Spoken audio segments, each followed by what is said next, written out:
voice over di ay nako karon guys kay wala mo koy duty karon, so manglimpyo ko sa amo ang boarding house. Kay hugaw ko ayo jud. Wa nay walis-walis ning dapita.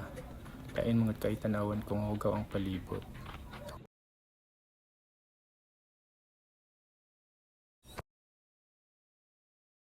Iring diri guys si Mingay, mao na siya sa gusto mag-adapt pa PM na lang ko. Tapos duha na sila kabuok guys. Gapon ako ni diri limpyuhon kay daghan kay lamok. Subi kay nagkaroon ng dengue. So limpyo gid ta kanina no kay para iwas ta sa sakit.